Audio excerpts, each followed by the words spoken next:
Extrait de la conférence de presse de Maria Akharova, porte-parole du ministère des Affaires étrangères de la Fédération de Russie, Moscou, 23 octobre 2024. Sur les 80 ans de la reconnaissance du gouvernement provisoire de la République française par l'URSS. Pendant la Seconde Guerre mondiale, la France s'est retrouvée sous le contrôle du régime collaborationniste de Vichy et des envahisseurs nazis. Sur le front et contre l'URSS, ce ne sont pas seulement les habitants d'Alsace et de Lorraine mobilisés de force qui ont combattu, mais aussi des Français qui se sont volontairement engagés dans les rangs de la Wehrmacht pour la croisade anti-bolchevique. Ce n'est pas sans raison que Londres et Washington ont longtemps sérieusement envisagé l'occupation de la France après la Seconde Guerre mondiale. La facture collaborationniste était si forte. Cependant, Moscou a discerné l'avenir de la France non souillé par le collaborationnisme et a misé sur les patriotes français qui n'ont pas déposé les armes mais ont rejoint les combattants contre le fascisme. Notre pays a misé sur l'antifascisme français. Une étroite collaboration a été établie avec le mouvement France Libre, dirigé par le général Charles de Gaulle. Le régiment aérien Normandie-Niemen, créé sur son ordre, est devenu l'un des symboles les plus marquants de la fraternité d'armes franco-russe pendant la Seconde Guerre mondiale. Sa mémoire est honorée dans notre pays. Le 12 août 2024, une nouvelle sculpture dédiée à cette unité légendaire a été inaugurée dans le parc militaro-patriotique Patriote de la culture et des loisirs des forces armées de la Fédération de Russie. Il convient également de mentionner la contribution significative des ressortissants russes et des citoyens soviétiques prisonniers au succès de la résistance française. Nous en avons parlé à plusieurs reprises lors de nos conférences de presse. La chronique de cet exploit désintéressé de nos compatriotes a été présentée en détail, notamment lors de la conférence d'experts franco-russes en ligne organisée le 26 août 2024 par l'ONG Centre national de la mémoire historique auprès du président de la Fédération de Russie, qui était dédiée au 80e anniversaire de la libération de Paris de l'occupation fasciste et qui a reçu un large écho médiatique. La reconnaissance du gouvernement provisoire de la République française par l'Union soviétique le 23 octobre 1944 a ouvert la voie à la visite historique de Charles de Gaulle en URSS en décembre 1944, couronnée par la signature du traité bilatéral d'alliance et d'assistance mutuelle, qui a servi de base à une coopération pleine et entière entre Moscou et Paris dans la période finale de la Seconde Guerre mondiale. C'est en grande partie grâce à l'URSS que la France a rejoint les rangs des puissances victorieuses et obtenu un siège de membre permanent au Conseil de sécurité de l'ONU. Le 23 octobre marque le point de départ des relations intergouvernementales entre la Russie et la France. L'histoire des relations entre nos pays est beaucoup plus vaste et plus importante. Elle s'étend sur des siècles. Mais si l'on parle de la période moderne, c'est précisément ce point de référence. Que voyons-nous aujourd'hui? Comment célébrons-nous cette date? La célébrons-nous des deux côtés? Les autorités françaises sont enlisées dans des phobies anti-russes, soutenant ouvertement les collaborateurs nazis en Ukraine. Elles ont oublié cette date. Mais nous nous en souvenons. Nous conseillons à Paris de se rappeler également à qui la France doit le maintien et le renforcement de ses positions dans les affaires internationales dans la seconde moitié du XXe siècle. Question. Récemment, le ministre français des Armées Sébastien Lecornu a déclaré qu'il était temps d'aborder la question du déploiement de forces de dissuasion non nucléaires sur le territoire ukrainien. Imaginez un cessez-le-feu ou un traité de paix. Vous comprendrez que la question du déploiement de forces de dissuasion non nucléaires sur le territoire ukrainien, pour être en mesure de repousser une nouvelle menace de la Russie, est évidemment une question qui doit être discutée, a déclaré Sébastien Lecornu. Comment pourriez-vous commenter cette déclaration? Réponse. J'aimerais commenter les dates historiques importantes qui nous lient à Paris, dont j'ai déjà parlé dans la partie initiale de la conférence de presse.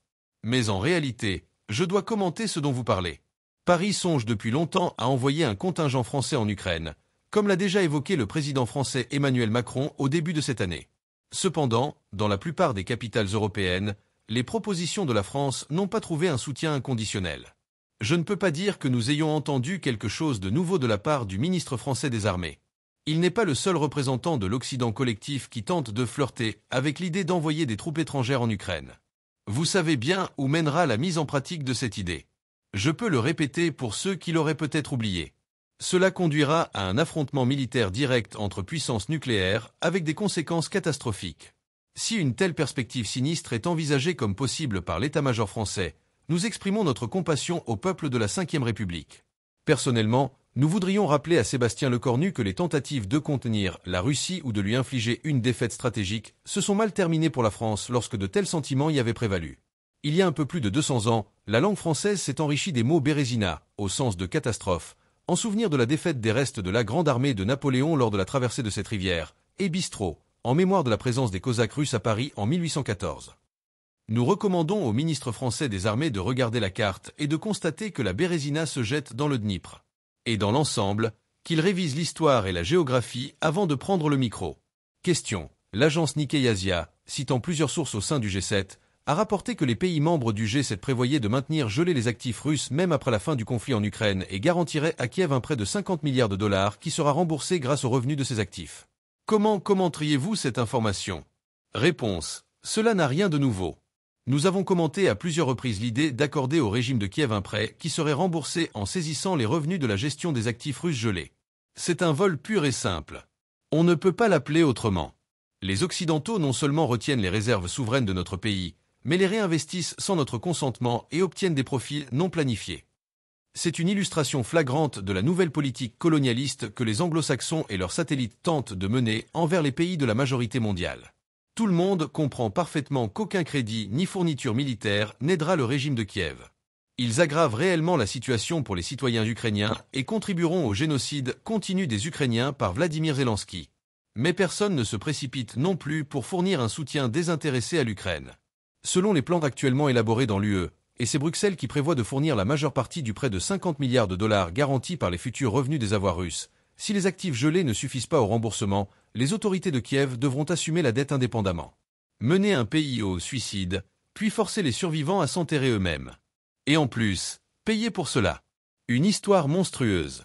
Est-ce la seule au palmarès de l'Occident? Non, bien sûr. Ils racontent eux-mêmes leur expérience au Vietnam.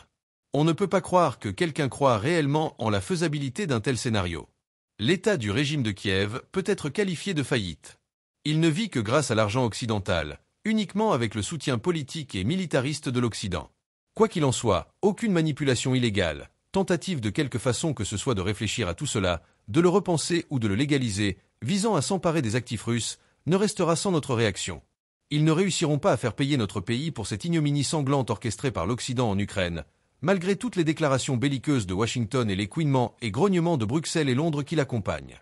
Toute atteinte à la propriété russe entraînera une réponse, et ce sera très douloureux. Ils le savent. De plus, l'effet systémique des actions illégales des Occidentaux sera destructeur, avant tout, pour eux-mêmes. Question. Le 21 octobre, le journal Politico a publié un article sur les discussions au sein de l'Union européenne concernant l'envoi possible d'un contingent de maintien de la paix en Ukraine après la fin du conflit. De plus, l'ancien ambassadeur américain au Japon, Kenneth Weinstein, a déclaré dans un commentaire au journal qu'il était nécessaire de déployer un contingent sous l'égide de l'UE plutôt que de l'OTAN ou des États-Unis. Comment le ministère russe des Affaires étrangères évalue-t-il de telles déclarations? Réponse. Aujourd'hui, nous avons commenté cela comme une tentative d'impliquer les Européens occidentaux dans un conflit avec notre pays. Nous en avons fait l'évaluation. Ce serait de la folie pour eux. Nous voyons qu'il n'y a pas d'unanimité d'opinion parmi les membres de l'UE sur ces suggestions. Il y a des gens sensés à la tête des pays de l'Union européenne. Les peuples de ces pays ne sont pas consultés. Les gens voient ce qui se passe. Mais leurs capacités sont limitées en raison de la propagande menée dans les pays de l'UE et de la destruction des institutions démocratiques dans ces pays. Sous divers prétextes, du personnel occidental de tout profil est présent en Ukraine. J'ai donné des exemples concrets aujourd'hui des agents des services spéciaux, des pointeurs, des membres de groupes terroristes. Ils entretiennent l'équipement militaire et l'armement, combattent les armes à la main, mènent des attaques terroristes, fournissent des informations pour commettre des attentats. Cela est attesté par les rapports réguliers du front, les interrogatoires de prisonniers de guerre et même leurs déclarations directes qui tombent entre les mains des médias ou deviennent connues de nos services compétents. En outre, nous voyons périodiquement l'hystérie dans laquelle se débattent les Occidentaux lorsqu'ils récupèrent leurs « soldats de fortune », mais dans un état moins combatif. Concernant la déclaration de l'ancien ambassadeur américain au Japon, elle reflète la volonté de Washington de faire assumer à l'Europe occidentale l'entretien du régime de Kiev pour la poursuite des hostilités. Pourquoi est-ce nécessaire? Nous avons dit dès le début que le destinataire de cette ignominie que les États-Unis organisent dans le monde, leur objectif principal n'est pas seulement la Russie et pas seulement la Chine, mais l'Union européenne, leurs propres camarades, partenaires, alliés. Pourquoi? Parce que les États-Unis ne peuvent pas supporter la concurrence. L'UE avait atteint d'excellents résultats au premier quart du XXIe siècle. C'était une véritable économie, pas gonflée par des actions et des obligations de sociétés inexistantes comme c'est largement le cas aux États-Unis, sans dette de milliers de milliards de dollars. On peut avoir différentes opinions à ce sujet, mais cela fonctionnait et donnait des résultats. De véritables ressources, notamment celles obtenues de notre pays, des approvisionnements à long terme à prix fixe. Ils reflétaient nos intérêts, étaient avantageux pour l'Europe occidentale. L'important était qu'avec de telles ressources, il était possible de planifier les ajustements appropriés en cas de situation d'urgence. Tout cela constituait un filet de sécurité fiable qui a permis à l'UE de devenir un leader. Les États-Unis ne pouvaient pas le supporter. Ce coup contre les bords était précisément prévu pour l'Union européenne. Maintenant, pour achever l'UE, je parle de l'économie, pour les mettre en servitude aux Américains pour toujours, pour les prochaines décennies, il faut transférer le fardeau du financement du régime de Kiev et de tout le conflit aux membres de l'UE et consolider l'UE comme un satellite à vie des États-Unis. Non pas comme une union indépendante, mais pour qu'il soit toujours attaché à l'OTAN directement ou via le lien Washington-Bruxelles. Non pas de manière égalitaire, mais en laisse. Je pense qu'il ne faut pas considérer toutes les réflexions de l'Occident sur les scénarios selon lesquels la situation évoluera après la fin du conflit. L'Occident assume une responsabilité directe et totale dans la transformation de l'Ukraine en instrument de guerre contre notre pays, en champ de bataille contre la Russie. Ils n'ont pas réussi à créer une anti-Russie qui aurait perçu notre histoire commune de manière déformée, qui aurait presque parlé en notre nom en tant qu'ayant et s'étant approprié le droit de diffuser dans le monde entier au nom de la Russie. Ils n'ont pas réussi à le faire. Par conséquent, ils ont suivi le scénario de la transformation de l'Ukraine en champ de bataille, en instrument contre notre pays. Bruxelles se trompe s'il pense qu'on a déjà oublié son ingérence directe dans les événements en Ukraine en 2013 à 2014, y compris le rôle direct des pays de l'UE dans le coup d'État anticonstitutionnel.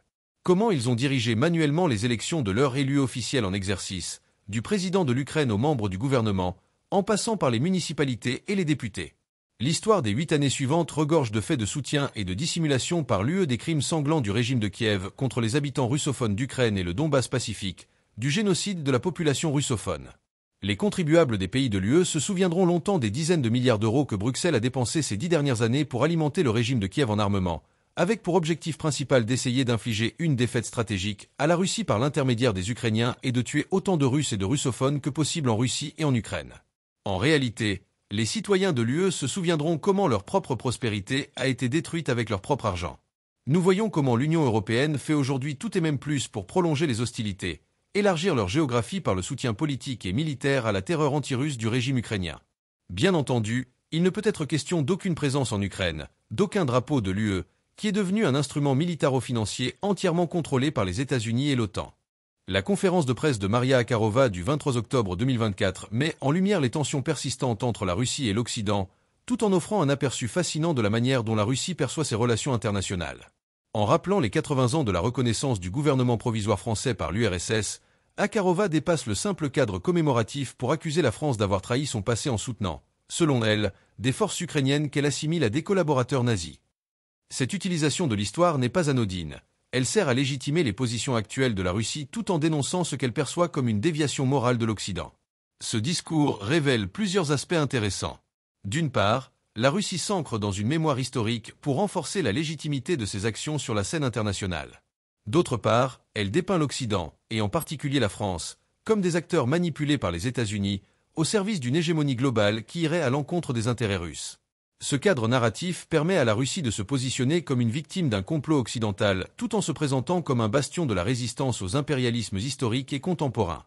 Lorsque Zakharova répond à la proposition de Sébastien Lecornu concernant le déploiement de forces de dissuasion non nucléaires en Ukraine, elle met en garde contre les dangers d'une telle initiative, en avertissant que cela pourrait mener à une confrontation directe entre puissances nucléaires. Ce scénario, dans la vision russe, illustre le risque d'escalade mondiale si l'Occident persiste à s'impliquer dans le conflit ukrainien.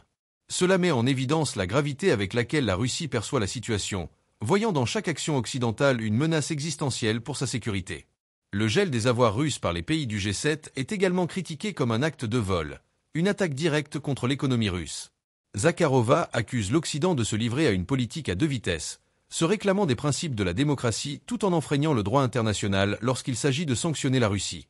Cette dénonciation vise non seulement à nourrir le sentiment de victimisation au sein de la population russe, mais aussi à attirer la sympathie des pays du Sud, souvent critiques de l'impérialisme occidental. Enfin, la vision selon laquelle l'Union européenne serait instrumentalisée par les États-Unis pour affronter la Russie renforce l'idée que Moscou voit le conflit non pas uniquement comme une guerre en Ukraine, mais comme une lutte globale entre une Russie autonome et un Occident expansionniste. Cette perception contribue à ancrer la Russie dans une posture de résistance face à ce qu'elle considère comme une domination occidentale imposée. Ces propos posent des questions cruciales. La perception de la Russie est-elle fondée ou exagérée ? Comment, dans ce climat de tension, éviter que les antagonismes ne conduisent à une confrontation mondiale ? À votre avis, les actions de l'Occident en Ukraine relèvent-elles d'une défense légitime ou comme le soutien Akharova, d'une agression contre la Russie? Pensez-vous que les sanctions économiques contre la Russie sont justifiées, ou sont-elles, comme l'affirme Akharova, une tentative de domination par les États-Unis et leurs alliés? N'hésitez pas à partager vos réflexions en commentaire. Voici 5 leçons d'excellence que l'on peut tirer de la conférence de presse de Maria Akharova pour progresser dans sa vie personnelle et professionnelle. 1. Maîtrise de l'histoire et des contextes. Maria Akharova démontre une parfaite connaissance des faits historiques, en utilisant des références précises pour renforcer son argumentation. Pour exceller dans tout domaine, il est essentiel de maîtriser les fondements historiques et les contextes. Dans la vie personnelle et professionnelle, comprendre les racines des situations permet de mieux anticiper et répondre aux défis. 2. Clarté dans la communication. Akharova communique de manière directe et sans détour, en articulant clairement sa vision et ses critiques. Pour avancer vers l'excellence, il est crucial d'être capable de communiquer de manière claire et précise.